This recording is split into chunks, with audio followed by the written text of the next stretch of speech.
नमस्कार. आज काय खाऊयाच्या विशेष भागात आज आपण पाहणार आहोत चटकदार खुसखुशीत खमंग झालेल्या आहेत. माझी गॅरंटी आहे. आमच्याकडे ज्यांनी जे करवले ते तेच खातात.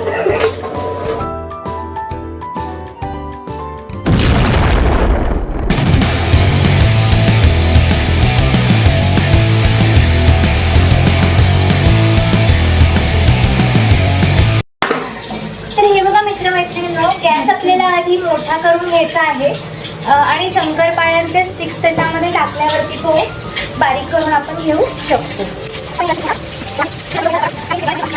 ठिकाणी बघा आपण केलेल्या आहेत शंकरपाळ्या. काल केलेल्या मी स्वतः माझ्या या हाताने केलेल्या ज्या शंकरपाळ्या आहेत त्या एकदम छान चटकदार खुसखुशीत खमंग झालेल्या आहेत.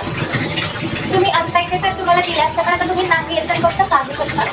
ठीक आहे, पण चटकदार खुसखुशीत खमंग झालेल्या आहेत. माझी गॅरंटी आहे.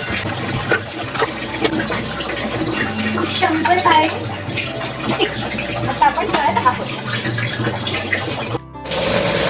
बघा मित्रमैत्रिणींनो, शंकरपाळे स्टिक्स आपले किती छान झालेले आहेत. छान आहेत ते.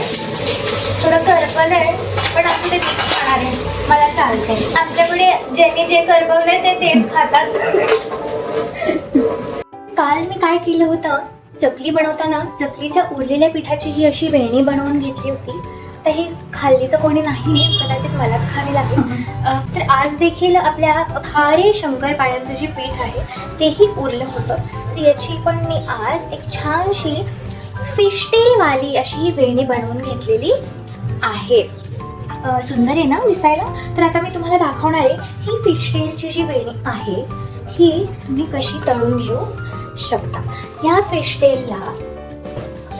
फिशटेलला तुम्ही इकडून आणि इकडून पकडून घ्यायचं आहे असं, आणि याला हळूहळू सोडायचं आहे असं.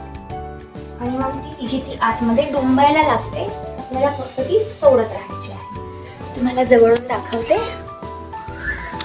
बघा, ही आहे फिशटेल. ती कशी बाहेर येते भाजून हे आपण पाहूया. तिला पण तळून हे आपण पाहूया.